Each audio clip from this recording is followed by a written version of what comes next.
Gold trusted gold buyers మీరు తాకట్టు పెట్టిన బంగారాన్ని విడిపించి ఈ రోజు ఉన్న మార్కెట్ ధరకు కొనబడను.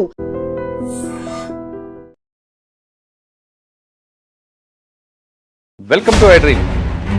హైకోర్టు కాదని సుప్రీంకోర్టుకి వెళ్ళిన సిద్ధార్థ రెడ్డికి ఇట్టకేలకు 4 వారాల లోపు పోలీసుల ముందు లొంగిపోవాలని సుప్రీంకోర్టు ఈరోజు ఆదేశాలు ఇచ్చారు. అసలు ఆ రోజు ఏం జరిగింది, సిద్ధార్థ రెడ్డికి ప్రత్యూషకు ఏ విధంగా పరిచయమైంది, వాళ్ళిద్దరూ ఎందుకు పురుగుల మందు తాగారు, ఏం జరిగింది విషయాన్ని ప్రత్యూష కేసులో ఫస్ట్ నుంచి ఫాలో అవుతున్న డాక్టర్ నారాయణ రెడ్డి గారు, ఉస్మాన్ యూనివర్సిటీ రిటైర్డ్ ప్రొఫెసర్, ఆయన అడుగుదాం. అసలు ఆయన మొత్తం ఎపిసోడ్ అంతా తీసుకుంటే ఆయనకు చాలా క్లారిటీ కనిపిస్తుంటుంది. సార్ నమస్తే అండి. నమస్తే అండి. డాక్టర్ నారాయణ రెడ్డి గారు, ప్రత్యూష కేసులో మీ పేరు ఒక్కసారి ఫామ్లోకి వచ్చింది, అప్పటికీ ఉంది, కానీ ఆ కేసులో డాక్టర్ మునుస్వామి గారు లేనిపోయిన కాంట్రవర్సీలు క్రియేట్ చేయడం, దాన్ని మీరు కాదని చెప్పడం, దాంతో క్లారిటీగా వచ్చింది. మీరు చెప్పిందే సిబిఐ కానీ సిఐడి కానీ సిబిఐ నమ్మడం జరిగింది. ప్రత్యూషకి సిద్ధార్థ రెడ్డి గారికి ఎలా పరిచయం అయ్యారు, వీరిద్దరు ఎందుకు ఆ రోజు పురుగుల మందు తాగారు? చాలా మంది క్లారిటీ ఏమైనా అనుకుంటారంటే, కాదు సిద్ధార్థ రెడ్డి బలవంతంగా తాగించాడు ఒక వర్గం అంటారు, కాదు ఇద్దరు కలిపి తల్లిదండ్రులు బెదిరించాడు యాక్సిడెంట్గా తాగాలనుకుని ఒకరు అంటారు, అసలు ఇద్దరు తాగితే ఆయన ఎందుకు బతికాడు ఈమె ఎందుకు చనిపోలేదని ఒకరు అంటారు. ఇదంతా ఒకసారి మనం వెనక్కి వెళ్లే ముందు, సిద్ధార్థ రెడ్డికి ఎందుకు సుప్రీంకోర్టు వెళ్లాల్సి వచ్చింది, పోలీసుల ముందు ఎందుకు 4 వారాల లోపు లొంగిపోవాలని కోర్టు ఆదేశాలు? నాకున్న ఇన్ఫర్మేషన్ ప్రకారం ఇంతకు మునుపు సిద్ధార్థ రెడ్డి మీద ఆత్మహత్యకు ప్రయత్నించినాడు అనే కేసును సుప్రీంకోర్టు కొట్టేసింది. అది నాకున్న ఇన్ఫర్మేషన్. అయితే డాక్యుమెంట్స్ నేను చదవలేదు, ఎవరో వాళ్ళకి తెలిసిన వాళ్ళు చెప్తే. ఇంకోటి, ఆత్మహత్యకు అమ్మాయిని ప్రోత్సహించాడు అనేది కరెక్ట్ కాదనింది 306 అప్పుడు 306. ఇంకోటి, ఆత్మహత్యకు ప్రయత్నించటము 309 ప్రకారం శిక్షార్హమైన నేరం, 1 సంవత్సరం సింపుల్ ఇంప్రిజన్మెంట్. అది కన్ఫర్మ్ చేస్తూ దాని మీద అసలు 309 అంటే ఆత్మహత్యకు ప్రయత్నించిన వ్యక్తికి శిక్ష వేయచ్చా లేదా అనే దాని మీద అప్పటికే దాని లీగల్ వ్యాలిడిటీ మీద సుప్రీంకోర్టు కాన్స్టిట్యూషనల్ బెంచ్ని చేసింది. ఆ కాన్స్టిట్యూషనల్ బెంచ్ ఏమి ఇచ్చిందో మనకి ఇంతవరకు ఏం తెలియదు, ఎందుకంటే అవి ఏవో ఇస్తూ ఉంటారు, ఎక్కడో రిపోర్ట్ చేస్తారు, మనం చదవం. అప్పుడు ఇస్తూ ఆ కాన్స్టిట్యూషనల్ బెంచ్ ఇచ్చిన రిపోర్ట్ ఆధారంగా కానీ ఆత్మహత్యకు ప్రయత్నించటం నేరమైతే నువ్వు పోలీసుల ముందు లొంగిపోవాలి అనే షరతు విధించినట్టు అప్పట్లో చదివాను పేపర్లో. అంటే actual judgement of the supreme court లేదు, హైకోర్టుది ఉంది, సెషన్ జడ్జిది ఉంది, మెట్రోపాలిటన్ సెషన్ జడ్జి. తర్వాత అది సో దీంట్లో వాళ్ళు ప్రోత్సహించాడు, ఆ అమ్మాయిని కంపెల్ చేశాడు అనే దానికి ఎందుకు నిరాధారమైనదిగా భావించుంటారంటే, వాళ్ళు కొనుక్కునింది ఒక పురుగుల మందు నువాక్రాన్ అనే పేరుతో 300 ml. 300 ml అంటే మన గ్లాసు మామూలుగా 200 నుంచి 250 ml కెపాసిటీ ఉంటుంది. ఒక గ్లాస్ కంటే కొద్ది ఎక్కువ ఆ పాయిజన్ ఆ బాటిల్లో ఉంటుంది. అది కూడా కొంచెం తీసుకొని, ఏది 1.5 లీటర్ కోకోకోలా డ్రింక్లో కలుపుకొని, అది మొత్తం కలుపుకోలేదు, మిగతాదంతా సగం బాటిల్కు అట్లే పాయిజన్తో పాటు దానికి బాగా మూత పెట్టి జాగ్రత్తగా అక్కడ మున్సిపల్ కుప్పదొడిలో వేసేశారు. అంటే కొనుక్కుంది ఎక్కడంటే బషీర్బాగ్లోనా? కాదు, ఇది హైదర్గూడలో. అదే బషీర్బాగ్ నుంచి ఓల్డ్ ఎమ్మెల్యే క్వార్టర్స్ మీద షాపులు ఉంటాయి, అక్కడ కొనుక్కున్నారు అనేసి.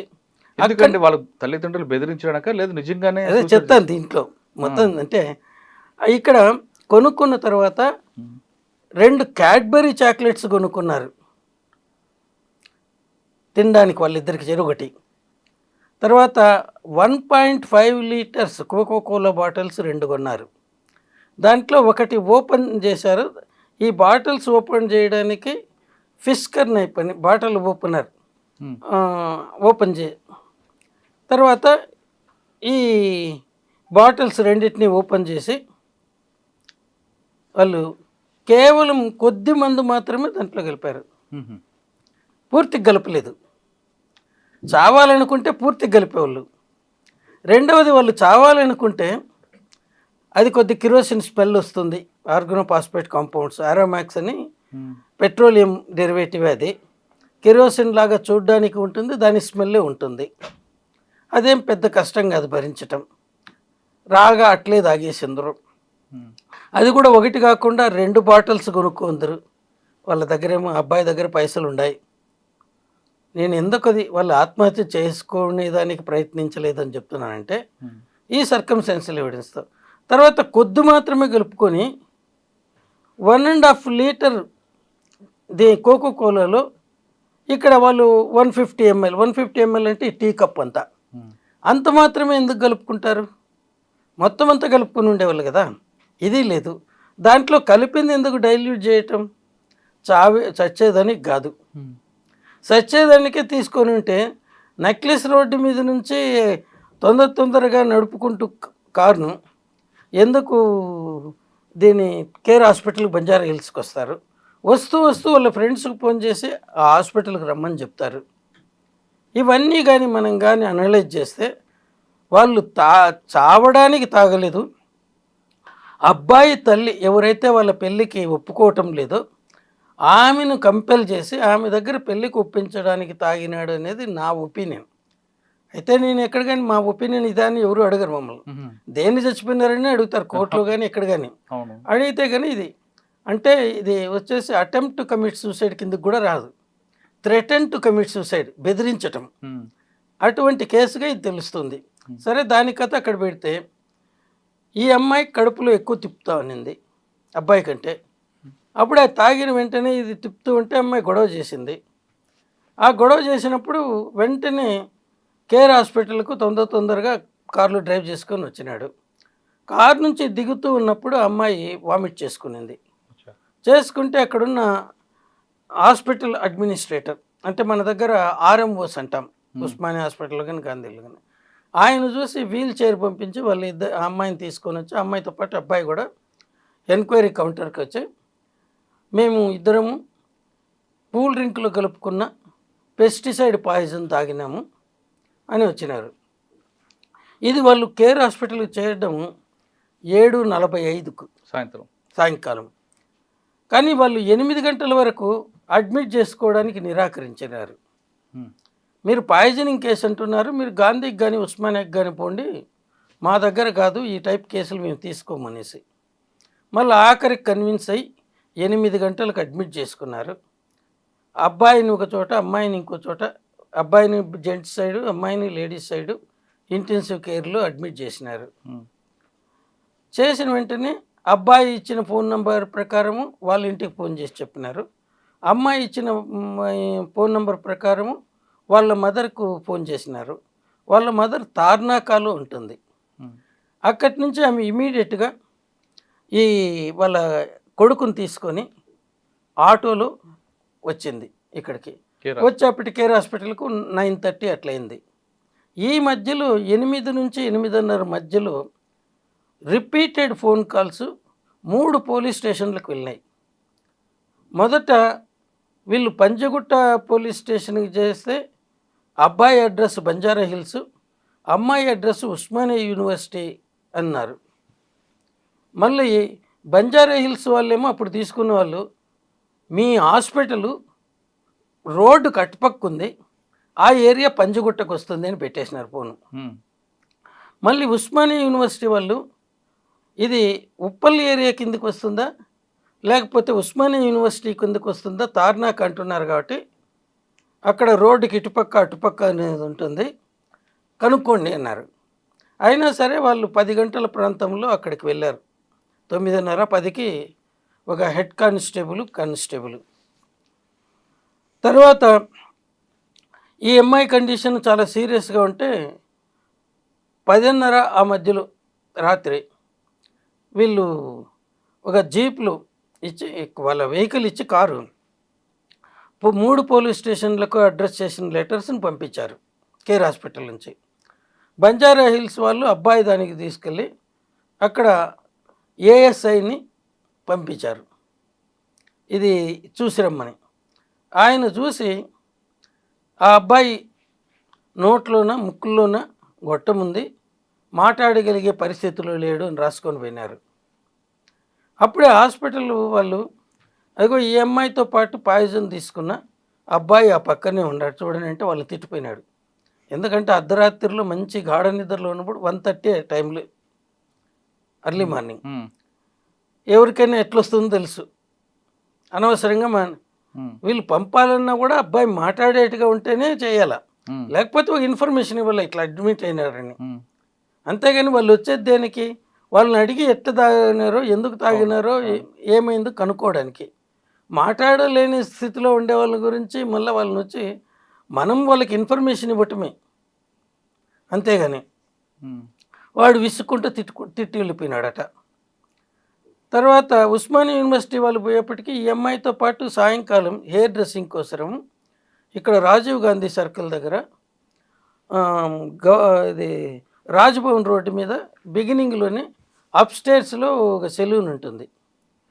అక్కడికి వెళ్ళారు వీళ్ళిద్దరు, వాళ్ళ మేనమామ కూతురు ఈ అమ్మాయి. వీళ్ళు అక్కడ వెయిట్ చేస్తున్నప్పుడు సిద్ధార్థ రెడ్డికి అవసరమని వాళ్ళ ఫ్రెండ్కి ఫోన్ చేసింది, మేము ఇక్కడ ఉన్నాం రమ్మని. ఎందుకంటే ఎప్పుడైతే సిద్ధార్థ రెడ్డి ఇంట్లో వీళ్ళ ప్రేమ వ్యవహారం తెలిసిందో అతను సెల్ ఫోన్ లాగేసుకున్నారు ఇంట్లో వాళ్ళు. ఎప్పుడన్నా బయట వెళ్ళాలనుకుంటే ఫ్రెండ్స్తో కలిసి కంబైన్డ్ స్టడీ అని పేరు చెప్పుకొని పోయేవాడు. లేదంటే ఆ అమ్మాయి సిద్ధార్థతో ఫోన్ చేయాలనుకుంటే వాళ్ళ ఫ్రెండ్స్కి ఫోన్ చేసి వాళ్ళ దగ్గర కంబైన్డ్ స్టడీకి అని ఫోన్ చేయండి ల్యాండ్లైన్కు, అట్లా వస్తాడనేసి. అంటే ఆ ఎపిసోడ్ మనం వెళ్ళే ముందు ఇక్కడ హాస్పిటల్ తీసుకుందాం సార్. అదే హాస్పిటల్కి వచ్చేసరికి ఆ బట్టలు ఎక్కడ ఉన్నాయి, వామిటింగ్ చేసిన బట్టలు ఇవ్వలేదని చెప్తాను అది కూడా. తర్వాత ఇదంతా జరిగింది. నెక్స్ట్ దీంట్లో 1:30కి మళ్ళీ వీళ్ళు ఉస్మానియా యూనివర్సిటీ వాడు తిట్టి పంపించాడు. ఎందుకంటే అంతకు మునిపే పోయి వచ్చిన విషయం చెప్పకుండా మా ఏరియాలో ఎవరు తీసుకోలేదని. అంటే అప్పటికి ప్రఫుల్ల సిరి ఉంటే వాళ్ళ అత్త కొడుకుని తీసుకొని వచ్చేస్తే ఈ అమ్మాయి పక్కన వాళ్ళని అడుగుతా ఉన్నింది, మా అత్తమ్మ ఎక్కడ పోయింది లాక్ చేసుకొని అనేసి. వాళ్ళు ఏం చెప్పలేదు. అప్పుడు ఈ పోలీసు వాళ్ళు పంపితే లేదు ఎవరు మా ఇంట్లో పాయిజన్ తీసుకోలేదు, ఏం లేదు అని చెప్పి పంపించింది. ఉస్మానియా యూనివర్సిటీ వాళ్ళు తిట్టి పంపించారు, అది కూడా వాళ్ళ దాంట్లో ఉంది కోర్టు కేసులోనే. నెక్స్ట్ డే 11 o'clock మార్నింగ్ ఈ హాస్పిటల్ అడ్మినిస్ట్రేటర్ అంటే మనం ఆర్ఎం అంటాను, అతనే స్వయంగా సిసిఎస్కి వెళ్ళి అక్కడుండే ఆఫీసర్ డిఎస్పి ర్యాంక్ ఆఫీసర్ని కలిసినాడు. సార్ అబ్బాయి ఇదేమో వాళ్ళు నోట్ చేసుకున్నారు, అమ్మాయి మా దగ్గర చాలా క్రిటికల్ కండిషన్లో ఉంది, ఇంతవరకు ఎవరు వచ్చి ఆ అమ్మాయి మా దగ్గర ఉన్నట్టుగానే ఏమీ నోట్ చేసుకోలేదు, ఎవరినైనా ఒకరిని పంపండి అంటే ఆయన మీరు వాళ్ళను అడిగి ఎక్కడ విషం తీసుకున్నారో ఆ ప్రదేశం ఏ పోలీస్ స్టేషన్ కిందకు వస్తుందో వాళ్ళకి చెప్పండి అన్నాడు. అమ్మాయి కాన్షియస్నెస్గా లేదు, అబ్బాయి లేదు, అమ్మాయి కండిషన్ మరీ క్రిటికల్గా ఉంది. అటువంటి పరిస్థితుల్లో మన పోలీసు వ్యవహారం ఇలా ఉంది. అతను అట్లా మాట్లాడుతూ ఉన్నప్పుడు 11:45కు ఫోన్ వచ్చింది ఆర్ఎంకు, అమ్మాయి చనిపోయిందని. అప్పుడు చనిపోయినాడు సార్, ఇప్పుడే ఫోన్ వచ్చింది చనిపోయిందటని. ఇంకేముంది వాళ్ళ బంధువులు ఎవరినైనా పోయి ఉస్మానియా యూనివర్సిటీలో కంప్లైంట్ పోలీస్ స్టేషన్లో కంప్లైంట్ ఇవ్వమనండి అన్నారు. ఇంక ఈయన తిరిగి వచ్చినాడు, ఏం చేయాలో పొద్దుపోలేదు. కేర్ హాస్పిటల్కు అసలు పడ్డాను ఎక్కడంటే ఈ శవాన్ని ఎట్లా అక్కడి నుంచి వదిలించుకోవాలా, ఇన్ఫర్మేషన్ ఇచ్చేది కాదు, బాడీని ఎక్కడికో పోలీసులకో ఎవరో ఒకరు వచ్చి తీసుకెళ్తే కదా. తర్వాత అక్కడ సంగీతారెడ్డి అని ఒక అమ్మాయి అంత మునుపు రిసెప్షనిస్ట్గా పనిచేసింది. వాళ్ళ ఫాదరు బుచ్చిరెడ్డి ఏదో అనుకుంటాను, ఆయన డిఎస్పీగా ఉండి చనిపోయాడు. వాళ్ళ ఫాదర్ ఫ్రెండ్ జగన్నాథరావు అని అప్పుడు అడిషనల్ ఎస్పీగా ప్రమోట్ అయినాడు. ఆయనకు ఫోన్ చేసి అంకుల్ ఇలా శవం ఉంది ఇక్కడ, ఎవరు రాకపోతే మా వాళ్ళు కష్టపడుతున్నారు అంటే ఆయన పంజగుట్ట పోలీసులకు ఫోన్ చేసి అక్కడుండే శవాన్ని మీరు స్వాధీనం చేసుకొని నిమ్స్లో కోల్డ్ స్టోరేజ్లో పెట్టండి అని వాళ్ళ అమ్మ దగ్గర కంప్లైంట్ తీసుకొని కేసు రిజిస్టర్ చేసుకోండి అన్నాడు. ఇది జరిగింది. ఆ మరుసటి రోజు సాయంకాలం ఆ బాడీని పోస్ట్ మార్టం పెట్టారు. ఇది తర్వాత దాంట్లో ముందు రోజు సాయంత్రం 7:30కి వస్తే నెక్స్ట్ డే 11:30కి ఆవిడ చనిపోయింది. నెక్స్ట్ డే 11:30కి 11:45కి చనిపోయింది. సాయంత్రానికి నిమ్స్కి వచ్చింది. అంటే పోలీసుల యొక్క పరిధులు అన్నది ఎంతవరకు అనేది మనకు చాలా క్లియర్గా తెలుసు. ఇక్కడ అంతా కూడా ఎక్కువ మేజర్ ల్యాబ్స్ వచ్చేసి పోలీసులు, ఇంకా రెండవ ల్యాబ్స్ వచ్చేసి care hospital. Care hospital labs ఏంటంటే బట్టలు ప్రిజర్వ్ చేయటం కాదు, విషం తీసుకొని వచ్చినారని తెలిస్తే ఇమీడియట్గా ట్రీట్మెంట్ ఇవ్వాల. స్టమక్ వాషింగ్ అంటే కడగటం, స్టమక్ అంటే పొట్ట, దాన్ని కడిగేయాల. అప్పుడు పాయిజన్ ఏదైతే పొట్టలో ఉందో అది బయట వెళ్ళిపోతుంది. ఇవి కూడా చేయలేదు. ఆ 15 నిమిషాల్లో అది కానీ చేసింటే ఇద్దరు బ్రతికి ఉండేవాళ్ళేమో. అసలు అప్పుడు మాట్లాడుతున్నారు, వాళ్ళు అన్కాన్షియస్ కూడా కాకపోయి ఉండేవాళ్ళేమో. ఇవన్నీ ఉన్నాయి. సో ఇక్కడ పాయిజనింగ్ కేసులో ప్రతి నిమిషము ముఖ్యమైనది ట్రీట్మెంట్లో. ఇది కూడా కాకుండా వాళ్ళు కేర్ హాస్పిటల్ కోసం పరిమితి వచ్చే బదులు ఆ హుస్సేన్ సాగర్ వాటరే, ఎందుకంటే నెక్లెస్ రోడ్లో వస్తున్నారు, ఇద్దరు తాగి 2000 లోపలికి పెట్టి 4 వెనుక భాగాన్ని రుద్ది వామిట్ చేసింటే 100కు 100% ఇద్దరు బ్రతికుండేవాళ్ళు. అప్పుడు ఆ క్షణంలో రాదు కదా, రాదు అంటే మనం చెప్పడం లేదు బయట ఎక్కడికని, రాక్ కాదు.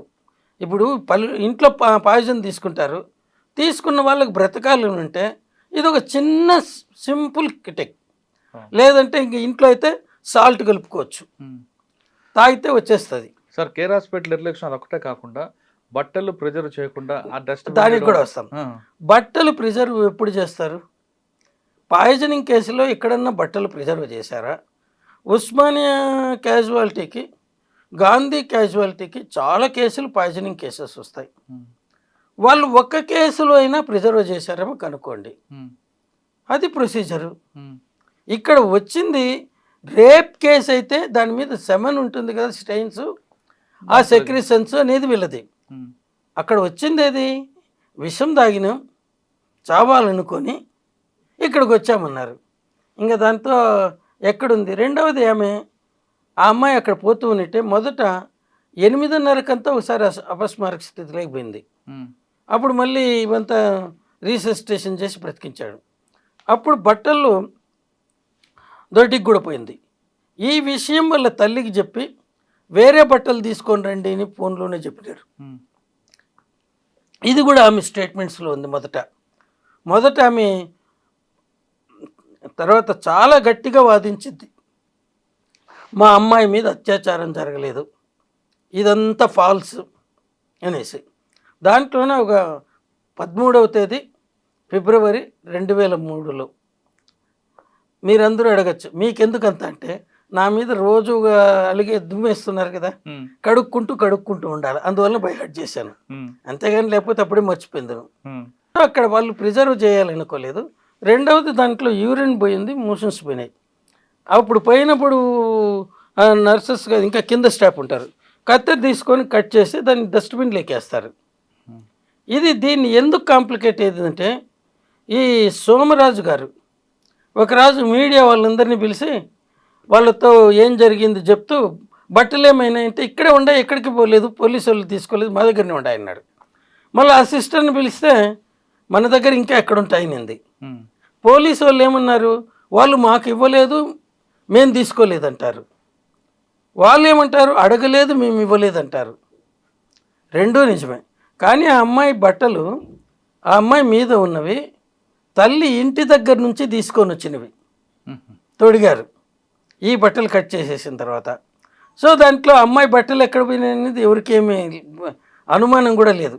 ఇది 3-4 రోజుల తర్వాత ఇది రేప్ అండ్ మర్డర్. అంటే రేప్ అయితే సెమినల్ స్టెయిన్స్ ఇవన్నీ ఉండాలి కదా బట్టల మీద, అవి ఎక్కడంటే అప్పుడు ఆ తల్లి చెప్పింది, ఇప్పుడు అమ్మాయి వేసుకున్న మా పాప అనేది పాప వేసుకున్న బట్టలకు నేను ఇంటి దగ్గర నుంచి తీసుకొని పోయినవి, ఇవి హాస్పిటల్లో చేరిన టైంలో ఉన్నవి కాదు అనేసి. అంతవరకు దాని గురించి ఎవరు ఉండలేదు.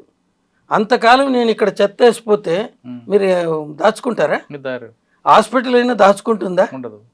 వాసన కొడతా ఉంటే ఉంటారా?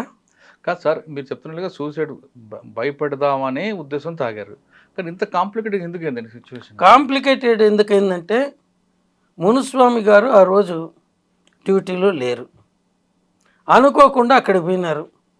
ఆయన ఇంకిద్దరు ఓల్డ్ మార్చురీ దగ్గరికి గాంధీ. అక్కడుండే విలేకరులు చెప్పినారు, ప్రత్యూష చనిపోయింది, ఇట్లా అది శవ పరీక్ష జరుగుతూ ఉంది అనేసి. ఆయన పోయినాడు, ఆయనకు ఫోటోగ్రఫీ అంటే చాలా షోకు, అన్ని ఫోటోలు తీయించాడు. ఆయన స్టేట్మెంట్లో కూడా ఏముందంటే, నేను 22 స్నాప్స్ తీసుకుంటే నాకు 20 ఫోటోలు ఇచ్చినారు అనేసి చేస్తారు శవ పరీక్షలో ఏమన్నా అత్యాచారం జరిగిందనేసి, కానీ ఆ ఫోటో తీయకూడదు. అది మాకు ఎట్లొచ్చిందంటే మళ్ళీ పంజగుట్ట వాళ్ళు ఇచ్చినప్పుడే తెలిసింది. సో దీనిలో ఆ 2 ఫోటోలు ఆయనకి ఇచ్చినకూడదు, అంతే కదా. బయట పోతే అమ్మాయి పరుగు పోతుంది, ఆ తల్లి మనసు దెబ్బతింటుంది, వాళ్ళ బంధువుల మనసు దెబ్బతింటుంది, వాళ్ళ ఫ్రెండ్స్ మనసు దెబ్బతింటుంది. సో దీనివల్ల పోలీసులు మునుస్వామి చెప్పే దాంట్లో 20 ఇచ్చినాడని ఇన్ రైటింగ్ సబ్మిట్ చేసినాడు. 22 స్నాప్స్ తీసుకున్నారని. ఆ 2 స్నాప్స్ నేను అనుకునేది ఉండొచ్చు. సో దానిలో చూపడానికి ఉంటుంది బయట లేదు కాదు. ఎందుకు కాంప్లికేట్ ఎందుకు చేసుకొచ్చాడండి ఆయన? నేను ఇంకా చెప్పద్దు. ఆయన 79లో ఎండీలో జాయిన్ అయినాడు, కంప్లీట్ చేయకుండా వెళ్ళాడు, అది ఎందుకని అడగద్దు. తర్వాత ప్రైమరీ హెల్త్ సెంటర్ మెడికల్ ఆఫీసర్గా చేరాడు, నల్గొండ డిస్ట్రిక్ట్లో ఉన్నాడు. అక్కడి నుంచి మళ్ళీ ఉస్మానియాకు ట్యూటర్గా వచ్చాడు మా డిపార్ట్మెంట్కు. అప్పుడు గోవిందయ్య గారు అని హెడ్ ఆఫ్ ది డిపార్ట్మెంట్ ఉండేవాడు 90లో. ఈయన డెజర్టేషన్ రాసి ఆయన సంతకం పెట్టి ఇంకొక ఆమె శ్రీమతి రాజగోపాల్ అని సెకండ్ ప్రొఫెసర్ది సంతకం చేయించి వాళ్ళ ఆధ్వర్యంలో చేసినట్టుగా. అప్పటి ఉన్న రూల్స్ ప్రకారం 1 ఇయర్ పైన గ్యాప్గానే ఉంటాయి. అంటే 3 ఇయర్స్ లోపల డెజర్టేషన్ కంప్లీట్ చేసుకోకపోతే వాళ్ళు మళ్ళీ యూనివర్సిటీకి రాసి ఇంకొక 1 ఇయర్ పీజీ కోర్సు ఎక్స్టెండ్ చేయించుకోవాలా. అంటే నిబంధనల ప్రకారం రాలేదు. తర్వాత అసలు గోవిందయ్యకు సంబంధం లేదు. గోవిందయ్య ఉన్నప్పుడు ఆయన పీజీ స్టూడెంట్ కాదు. అండ్ శ్రీమతి రాజగోపాలన్ ఆయనకు పీజీ కోర్సులో క్లాస్మేట్. అంటే నేను ఎందుకు అలా రాసిన అంటే అది ఎంత కాంప్లికేట్. ఆయన కూడా చనిపోయాడు కదండి. ఆయన రోడ్ యాక్సిడెంట్లో చనిపోతే ఇక్కడ గాంధీ భవన్కి ఎదురుగుండా మా వాళ్ళు కొద్దిమంది నా మీద కూడా అబండాలు వేయడానికి చూసినాను. నేను డ్రైవర్కి పైసలు ఇచ్చి చంపించాను అని. ఆయన నాకు దూరపు బంధువు అవుతాడు, ఆయన వైపు మా బంధువుల బంధువునేసి అట్లా. సో ఆయన అంటే ఆయన ఎప్పుడు సేవ్ చేయాలనేది నా మనసులో ఎప్పుడు ఉండేది. ఆయన ఎంత చేసినా ఆయన డెడ్ బాడీ కూడా 2 రోజులు మార్చిలో ఉంది. ఎవరు తీసుకెళ్ళండి లేక. ఎవరిది? మునుస్వామిదా? అది నాకు తెలియదు. నేను అప్పుడు మదనపల్లిలో ఉన్నాను. 2 రోజులు ఎవరు రాక నిమ్స్ మార్చిలో పెట్టారు. గాంధీ హాస్పిటల్ దగ్గర బషీర్బాగ్ చౌరస్తా, బషీర్బాగ్ కాదు, నాంపల్లి దగ్గరలో రోడ్ యాక్సిడెంట్ చనిపోతారు. ఇంకా ఇక్కడ అన్నిటికంటే కాంప్లికేట్ చేసింది పంజగుట్ట పోలీసు వాళ్ళు. ఇక్కడ పూర్తి పేరు తెలీదు, ఆయనకు మునుస్వామికి పడేది కాదట. ఇది ఎంవి కృష్ణారావు గారు అప్పుడు కమిషనర్గా ఉన్నతను రివీల్ చేసినాడు. దాంట్లో కృష్ణారావు కమిషనర్, పల్లె రామారావు గారు ఏసీపీ ఇక్కడ. ఆ పి రామారావు గారు నాకు ఒక అప్లికేషన్ పంపించాడు, అది డ్రాఫ్ట్ చేసినది కూడా ఇక్కడ ఉంది. అది ఎట్లా చేశాడంటే ఆయన నన్ను అడిగిన ప్రతి ప్రశ్నకు సమాధానం రాస్తూ అవును కదా అన్నట్టు అన్నాడు. ఇన్వెస్టిగేటింగ్ ఆఫీసర్ అట్లా రాయడానికి లేదు. ఈవెన్ పబ్లిక్ ప్రాసిక్యూటర్ కూడా ఆ ప్రశ్నలు అడగాల్సింది కాదు. ఓన్లీ డిఫెన్స్ కౌన్సిల్ మాత్రమే లీడింగ్ క్వశ్చన్స్ అంటారు అడగాల. ఆఖరికి మునుస్వామి దాని మీద ఈయన 28వ తేదీ ఫిబ్రవరి 2003లో మాకిస్తే మార్చి 2వ తేదీ కంప్లైంట్ ఇచ్చినాడు. తర్వాత దీంట్లో similar application copies of this or submitted to the head of the department of forensic medicine Gandhi medical college, to the head of the department of Kakatiya medical college. అది చూస్తూ ఉంటే నేను పక్కన పారేశాను. ఎందుకంటే ముగ్గురము రెడ్డిసే. ఇక్కడ రాజగోపాల్ రెడ్డి, అక్కడ రవీందర్ రెడ్డి, ఇక్కడే ఉస్మానియాలో నారాయణ రెడ్డి. అంటే ఎంత మాత్రం కామన్ సెన్స్ ఉందో చెప్పండి. అటువైపు సిద్ధార్థ రెడ్డి. అదే నేను సిద్ధార్థ రెడ్డి ఉన్నాడని ఎప్పుడైతే చంద్రబాబు నాయుడు గారు సీఎంగా 3 మెంబర్ కమిటీని అపాయింట్ చేయాలో, ఒక ఫారెన్సిక్ మెడిసిన్ ప్రొఫెసర్ను, ఒక గైనకాలజీ ఆబ్స్ట్రిక్స్ ప్రొఫెసర్ను, 2 ఫారెన్సిక్ మెడిసిన్లు వాళ్ళని వేయాలంటే అప్పుడు రమేష్ అనేసి మాకు డైరెక్టర్ ఆఫ్ మెడికల్ ఎడ్యుకేషన్ ఉన్నాడు. ఆయన ఫోన్ చేసి నారాయణ రెడ్డి గారు ఇట్లా అడిగినారంటే నేను 2 కండిషన్లు పెట్టాను. సిటీ నుంచి ఎవరు కానీ ఉండకూడదు, దాంట్లో రెడ్డి సర్నేమ్ ఉండేవాళ్ళు ఎవరు కానీ ఉండకూడదు. అంటే ఎందుకన్నాడు, అబ్బాయి రెడ్డి మేము ఎవరైనా ఉంటే మేము ఎంత హానెస్ట్గా ఉన్నా మమ్మల్ని ఎవరు నమ్మరు, ఉమ్. కాబట్టి ఉండడానికి లేదు అని నేను 3 పేర్లు ఇచ్చినాను. కర్నూలు నుంచి ఓబులేశ్ అనే అతన్ని, విజయవాడ నుంచి విజయ్ కుమార్, ఓబులేశ్ ఎస్సీ, విజయ్ కుమార్ కమ్మ, ఇంకొక అతను నరసింహం అని వైజాగ్, ఆయన బ్రాహ్మణ్, ఉమ్. కావాలని చూజ్ చేసుకున్నాను. తర్వాత నరసింహం ఆయన వచ్చేది ఎప్పుడు వైజాగ్ నుంచి, ఉమ్. నారాయణ రెడ్డి ఎందుకు లేడు అన్నాడు ఆయన. చెప్తే అప్పుడు రమేష్ గారు, సార్ ఆయనే చెప్పింది ఇది, తను ఉండనన్నాడు. రమేష్ అంటే పివి రమేష్ గారా? కాదు కాదు, మా director of medical education, okay. ENT surgeon Kurnool నుంచి, ఓకే. అప్పుడు డైరెక్టర్గా ఉన్నాడు. ఆయన నారాయణ రెడ్డే వద్దన్నాడు, ఆయన పేరు వద్దన్నాడు, దీంట్లో పొరపాటును కూడా పెట్టద్దండి అన్నాడు, నా చేత కాదు నిందలు భరించటం అపవాదులు భరించటం అన్నాడు. ఎందుకంటే ఆల్రెడీ ఆ రిపోర్ట్ వీళ్ళు 28వ తేదీ నాకు తెచ్చి ఇచ్చారు, మాకు 28, 20 తర్వాత మార్చి 1, 2 ఒక ఎగ్జామ్ జరుగుతున్నది, యూనివర్సిటీ ఎగ్జామ్స్ ప్రాక్టికల్స్. వీళ్ళని 3వ తేదీ రండి ఇస్తానన్నాను, తెచ్చిచ్చిన అతనికి. ఈ పల్లి రామారావే వచ్చినాడు అంటే సరే వెళ్ళిపోయినాడు. నేను అదే రోజు మా ఉస్మానియాలో గెస్ట్ హౌస్ ఒకటి ఉంటుంది, దాంట్లో మేము ఎగ్జామినర్స్కి పార్టీ ఇస్తున్నాం. రాజగోపాల్ రెడ్డికి ఫోన్ చేసినాను గాంధీ నుంచి, మీ అక్కడ మునుస్వామి 2వ professor, Gandhi Rajagopal Reddy head of the department, me external తీసుకొని మీరు కూడా రండి అంటే, తనకి ఏదో పని ఉంది మునుస్వామి ద్వారా వాళ్ళని పంపుతానని అన్నాడు. నేను అంటానంటే 3వ తేదీ రమ్మన్నావట కదా, మేము వస్తున్నామన్నాడు. ఎందుకన్నాను, మీకు ఇచ్చిందే దాని కాపీలు మా ఇద్దరికి ఇచ్చినాడు, నాకు రవీందర్కి అన్నాడు. అంతవరకు నేను ఏం చదవలేదు, తర్వాత చదివి చూస్తే అది రవీందర్ రెడ్డి గారి ఇది అనేసి డ్రాఫ్టింగ్ కూడా ఆ క్వశ్చన్స్ తెలిసింది. ఇంకా పక్కన పారేశాను, పెద్ద ఇష్యూ అవుతుందని. అయినా సరే దీంట్లో ఇరికించారు, ఇరికించి ఈ రోజుకు నన్ను చంపుతున్నారు. ఎన్ని సంవత్సరాలు పట్టింది సార్? 2002 ఫిబ్రవరి 23న అమ్మాయి పాయిజన్ తీసుకునింది, 24లో చనిపోయింది, 25లో పోస్ట్ మార్టం అయింది, ఇప్పుడు 26. ఇప్పుడు 26. మీరే చెప్పండి, 24 ఏండ్లు. 24 సంవత్సరాల నుంచి మీరు ఆ కేసు గురించి ఇప్పుడు మాట్లాడుతున్నారు. లైఫ్ సెంటెన్స్ వేసినా కూడా సాధారణంగా 14 ఏళ్ళు వదిలేస్తారు. అంత మెంటల్ టార్చర్ మాకు దాంట్లో ఉన్నందుకు, ఏ తప్పు చేయనందుకు. సార్ ఫైనల్గా చెప్పండి, ఇప్పటికైనా ఆమెకి న్యాయం జరిగింది అనుకోవచ్చా? ఎవరికి న్యాయం జరిగిందని చెప్పాలా? ప్రత్యూష మీరే అనండి. ప్రత్యూష ఆత్మకి శాంతి జరిగింది. ఆత్మకి ఎందుకు శాంతి జరగాల? ఆమెను ఏమైనా మోసం చేసి ఇచ్చినాడా? తర్వాత మీరు కానీ ఈ ప్రత్యూష తల్లి ఇచ్చిన ఎవిడెన్స్ కోర్టులో కానీ చదివితే, she was hyperactive Pratyusha. ఈ అబ్బాయి సబ్మిసివ్, చాలా మంచివాడండి, వాళ్ళ తల్లి అడ్డుపడింది నింది. ఆ ఎవిడెన్స్ ఇప్పటికి కూడా ఉంది, జడ్జిమెంట్ కాపీలు నా దగ్గర ఉన్నాయి. సో ఎవరిని ప్రోత్సహించుంటారు, ఎవరు ప్లానింగ్ వేసింటారు, ఎవరు ఎగ్జిక్యూట్ చేసింటారు? ఒక డౌట్ వస్తుంది. దాంట్లో మనకు లీగల్ ప్రిన్సిపల్ ఏంటి? Benefits out of doubt must go to the accused. So ఇక్కడ ఆమె ప్రోత్సహించిందా, ఆమెని ఈయన ప్రోత్సహించినాడా తాగుదామనేసి, ఈ ప్లాన్ ఎవరిది మనకు తెలియదు. ఆ విషయం పక్కన పెడితే, ఇప్పుడు సుప్రీంకోర్టు డిస్మిస్ చేసింది కాబట్టి 4 వారాల లోపు పోలీసులు సరెండర్ లొంగిపోయింది కాబట్టి దాన్ని మీరు ఏ విధంగా చూస్తారు? అంటే అప్పుడు ఇచ్చిన జడ్జిమెంట్లో పార్టేనండి. అంటే నాకు వచ్చిన సుప్రీంకోర్టు జడ్జిమెంట్ నేను చదవలేదు, నాకు వచ్చిన ఇన్ఫర్మేషన్ ప్రకారమే.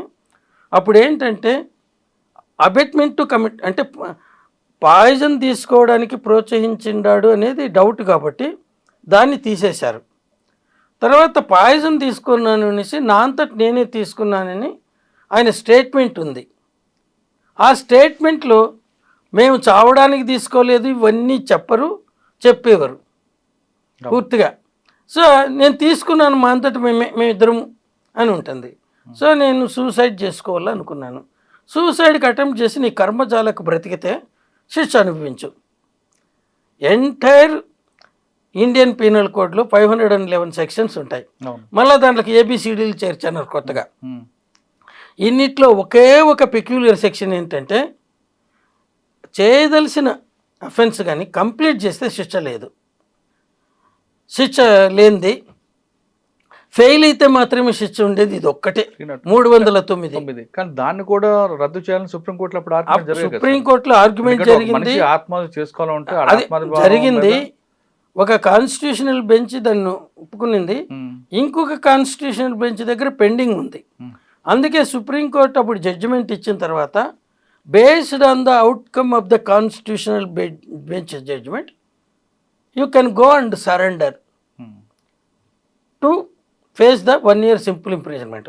ఆ సింపుల్ ఇంప్రిజన్మెంట్ కూడా 1 year ఉండడు అబ్బాయి, ఉమ్, ఎందుకంటే సస్పెక్ట్గా ఆల్రెడీ జైల్లో ఉన్నాడు కదా కొన్ని నెలలు, అవును. ఆ పీరియడ్ తీసేస్తారు. ఉమ్, ఇంకుంటే మొత్తం అంటే 3-4 నెలలు ఉంటుంది అంతే, అవును. అంతే, అది కూడా సింపుల్ ఇంప్రిజన్మెంట్. ఉమ్, సో దానికి ఆయన అప్పుడే ప్రిపేర్ అయి ఉన్నాడు. ఇప్పుడు వాళ్ళు ఏం జడ్జిమెంట్ కాన్స్టిట్యూషన్ బెంచ్ ఇచ్చిందో మనకేం ఇన్ఫర్మేషన్ లేదు. ఉమ్. సో ఈరోజు జడ్జిమెంట్ కాపీ ఇంకా బయట రాలేదు, ఎవరికి వాళ్ళు ఊహాగానాలు అదే చక్కర్లు కొడుతున్నాయి. ఇప్పుడు ఫైనల్గా మీరు చెప్పేది ఏంటంటే ప్రత్యూష ఆత్మ బతకకుండా ఉండడానికి 3-4 వ్యవస్థల్లో కారణాలు. ఒకటి పోలీసు, 2 హాస్పిటల్, 3 డాక్టర్. 164లో పోలీసులు రికార్డ్ చేస్తారు, దానికి అడిషనల్గా కింద ఇంకో సెక్షన్ పెట్టినారు, అక్కడ పెట్టిండకూడదు. అక్కడ విక్టిమ్ని ఎలా ఎగ్జామిన్ చేస్తూ ఉండారనే దీంట్లో డాక్టర్ ఇచ్చే opinion must be substantiated with the facts observed అని ఉంది. సో ఇక్కడ మునుస్వామి గారు ఒపీనియన్లో మునుస్వామి గారు ఒపీనియన్ ఇవ్వలేదు, ఆయన ఒపీనియన్ ఇచ్చేసినాడు, గొంతు బిసికి చంపేసినారని. ఫస్ట్ ఒపీనియన్ అదే. రెండోది, however viscera preserve to rule out poisoning if any, poisoning కేసుగా తెచ్చాడు, దాంట్లో పాయిజన్ ఉన్నట్టుగా స్టమక్ కంటెంట్స్లో ఉండదు. ఈ గోవిందయ్య గారు డ్రాఫ్ట్ చేసిన లెటర్లో కూడా ఒక పారాగ్రాఫ్లో అదే ఉండదు. Thick viscid liquid, abnormal odour with congestion of mucosa, అవన్నీ ఏదో రాసినారు. Signs of poisoning, forensic science రిపోర్ట్లో పాయిజన్ ఉందని రాసినారు. This all suggest poisoning, death due to sir poison. ఇది కాకుండా గ్యాంగ్ రేప్ జరిగి ఉండొచ్చు అని కూడా ఆయన స్టేట్మెంట్ ఇచ్చాడు కదా అప్పుడు మునుస్వామి గారు. ఇంకా దాని గురించి మాట్లాడొద్దండి. ఈయన లోపలికి వచ్చి ఇక్కడ ఉండే థెరపెటిక్ ఇంజురీస్ను, అవి రేప్ కేసులో జరిగిండేటివి అనుకొని, థ్రాట్లింగ్లు, గొంతు బిసి చంపితే అయిండేటివి అనుకొని అన్నాడు. అప్పుడు అక్కడ ఇంకొక అసోసియేట్ ప్రొఫెసర్ ఉన్నాడు తక్యుద్దీన్ అని, ఈయన వెళ్ళగొట్టాడు. ఈయన ప్రొఫెసర్ అయినా కూడా సాబ్ ఆప్ మత్ బాత్ కర్ ఇదర్ అనేసి, ఈయన బయట పోతూ మీడియా వాళ్ళు ఉంటే రేపు చేసి గొంతు బిసికి చంపేసినారు అన్నాడు. ఇవి జరిగింది. ఆయనకేంటంటే ఏది ఆలోచించడు, ఆలోచించే శక్తి కూడా లేదు. దాని పరిణామాలు ఎలా ఉంటాయో తెలియదు. 22 సంవత్సరాలు అనిపించారు. నేను అనిపిస్తున్నాను, ప్రత్యూష అనిపించలేదు, ప్రత్యూష మదరు అనిపించలేదు. అందరూ మేము 3-3 కమిటీలు అయితే ఆ కమిటీలు ఉండే ఒక్క సెంటెన్స్ కూడా నాది కాదు, ఎందుకంటే ఐ వాజ్ టూ రిలక్టెంట్. దీనిలో అన్నిటికంటే అతి ముఖ్యమైనది డిఎన్ఏ, సిడిఎఫ్డి. వాళ్ళు 21వ తేదీ హైకోర్టు ఆర్డర్ పాస్ చేసింది డిఎన్ఏ టెస్ట్కి చేసి దాని రిపోర్ట్ ఇవ్వమని. సిడిఎఫ్టీకి పోయినప్పుడు ఈ మెటీరియల్ ఎలా కలెక్ట్ చేశారు అనేది వాళ్ళు అడగలేదు. ఫస్ట్ స్టెప్ అది. డిఎన్ఏకి మెటీరియల్ కావాలంటే ఇక్కడ ఒక క్లాత్ కట్టుకోవాలా, తలకు క్లాత్ కట్టాల. రెండవది, చేతులకు డబుల్ గ్లౌస్ వేసుకోవాలి, స్టెరైల్, సర్జరీ చేసేటప్పుడు యూజ్ చేసేటివి. ఎందుకంటే మన చేతితో తాకిన ప్రతిని, అదే స్వాబ్ అనేది, స్వాబ్ అంటే ఏం లేదు, పైన కాటన్ చుట్టడమే, పొరపాటున మన డిఎన్ఏ దానికి అంటుతుంది, అది జరుగుతుంది. రెండవది, ఇది స్టెరైల్ స్వాబ్ ఉండాలి. స్టెరైల్ స్వాబ్ అంటే మనకి ఏదన్నా పుండు ఇన్ఫెక్షన్ అయితే గాయము, అది ఇట్లా తీసి పెడతారు. దానికి మైక్రోబయాలజీ ల్యాబొరేటరీలో ఉంటాయి ఇవి, వాళ్ళకు పెట్టి వాళ్ళ దగ్గర నుంచి వాళ్ళకు స్టెరైల్ బాటిల్లో స్వాబ్ పెట్టి పంపిస్తారు. అది తీసుకొని వచ్చి దాంతో చేసి ఫ్యాన్ ఎయిర్ కింద, ఎండకి ఎక్స్పోజ్ చేయకూడదు, హీట్కి సబ్మిట్ చేయకూడదు, ఫ్యాన్ ఎయిర్ కింద ఆరబెట్టి మళ్ళీ ఆ బాటిల్లోనే పెట్టి సీల్ చేసి పంపాలా. ఏమీ చేయలేదా? ఇవి చేశారా లేదా అనేది వాళ్ళకి అనుకోలేదు. అందుకోసమే ఆ రోజు ఈ డిఎన్ఏ 6 మందిలతో ఎవరిదైనా 8 మంది ఎవరిదైనా ఉండొచ్చు అన్నారు. ఆ 8 మందిలో ఒకరు పోస్ట్ మార్టం ఇది సిద్ధార్థ్ రెడ్డి, ఇంకా 5 మంది ఆయన ఫ్రెండ్స్ ఎవరెవరైతే పేర్లు వీళ్ళు తెచ్చారో వాళ్ళు ఇంకా 2 మార్చురీ అటెండర్స్. ఉమ్, ఈ 800 ఎవరితోనా టాలీ కాలేదు అనేసి వాళ్ళే ఓపెన్గా నోటితో చెప్పారు. ఉమ్, ఇది తర్వాత Siddharth Pratyusha mother DNA sample కూడా కలెక్ట్ చేశారు. అది ఎందుకంటే ఇప్పుడు ఈమె శవం లేదు, ఈమె టిష్యూస్ లేవు. సో అది హైకోర్టు ఆర్డర్లో ఏముందంటే ముందు ఆ ప్రిజర్వ్ చేసిండే స్వాబ్స్ ఆ అమ్మాయినో కాదో తేల్చండి అన్నారు. మదర్ తీసుకున్నా. అది తీర్చడానికి DNA sample of the mother తీసుకున్నారు. ఈ డిఎన్ఏ అనేది క్రోమోజోమ్స్లో వాటిలో జీన్స్ ఉంటాయి, ఆ జీన్స్లో ఉంటుంది. దీంట్లో దాంట్లో ఉండే మదర్ సెల్లో ఉండే దాంట్లో ఆఫ్ దీంట్లో ఉంటాయి. దాంట్లో ఒకటి టాలీ కాకపోయినా ముందు ఎంఐ డిఎన్ఏ ప్రొఫైల్ తయారు చేస్తారు. అవును. దాంట్లో మదర్ డిఎన్ఏతో కంపేర్ అయ్యేటివి ఆఫ్ తీసేస్తారు. ఒక్కోసారి డూప్లికేట్ కూడా ఉండొచ్చు, ఫాదర్ది మదర్ది ఒకటేటప్పుడు. ఆమె డిఎన్ఏ మొత్తం వచ్చేసి ఒక సెల్లో ఉండేది ఒక క్రోమోజోమ్లో 46 ఉంటాయి. ఆ 46లో దేంతోనూ ఒక దాంట్లో ఎంఐలో ఉండే వాటిలో సగం టాలీ కావాలి, 23 ఉమ్, టాలీ అవుతున్నాయో లేదు కంపేర్ చేసుకున్న తర్వాత సో ఈ శాంపుల్ ప్రత్యూషదే అని మొదట నిర్ధారించుకున్నారు.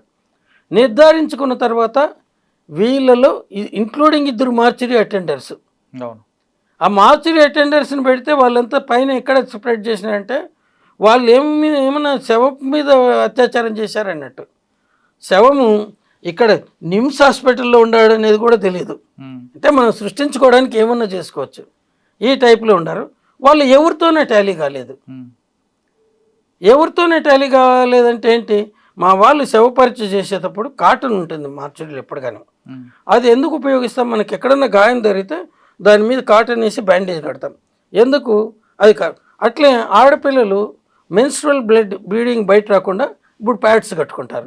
ఈ టైప్ అది ఇక్కడ పెట్టి సూచరింగ్లో బాడీ ఇట్లా దొరికినప్పుడు ఇది చేరకూడదు, అట్లా తలలో పెట్టి అక్కడ కారకూడదని పెట్టేది.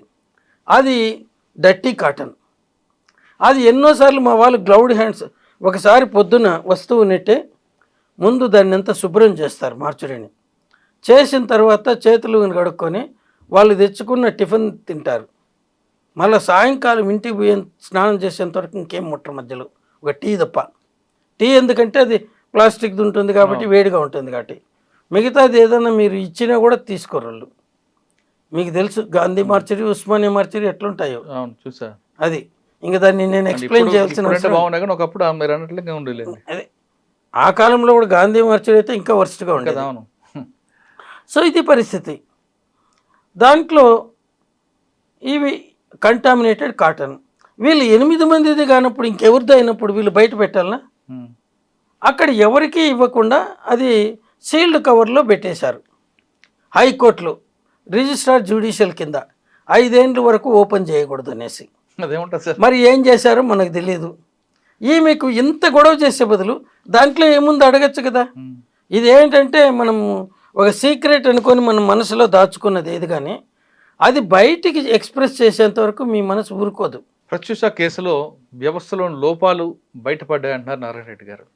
వాళ్ళు తల్లిదండ్రులు బెదిరించడానికి తీసుకున్న పురుగుల మందు బతకాలనుకుని అందరికి ఫ్రెండ్స్కి చెప్పి హాస్పిటల్ రావడం, కొంచెం లేటుగా రావడం, అక్కడ పోలీసులు తమ పరిధి కాదంటూ దాటవేయడం, ఇదొక డిలే అయితే, హాస్పిటల్ డాక్టర్లు స్టమక్ ఫాస్ట్ చేయకుండా కొంత కాలయాపన చేయడం మరొక నిర్లక్ష్యం అయితే, చనిపోయిన తర్వాత గాంధీగా హాస్పిటల్ చేసిన డాక్టర్లు చేసిన ఘనకార్యం, పోస్ట్ మార్టం డాక్టర్లు చేసిన ఘనకార్యం మరింత కాంప్లికేట్ అయింది. దీంతో పాటు కొన్ని విషయాలు జరగడంతో ఇంత రద్దాంతం జరిగినట్లు విషయం చాలా స్పష్టంగా తెలుస్తుంది. మొత్తం మీద తీసుకుంటే తల్లిదండ్రులు బెదిరించాలని యాక్సిడెంట్లుగా తీసుకున్న పురుగుల మందు కథ 24 సంవత్సరాల తర్వాత బయటపడింది. ఇప్పుడు ప్రత్యూష కేసులో జరిగిన వ్యవహారంపై నారాయణ రెడ్డి గారి విశ్లేషణ మరో అంశాల్లో మళ్ళీ కలుద్దాం. అంతవరకు నమస్తే. Thank you very much. ఇప్పటికైనా మీరు బయటపడ్డారు.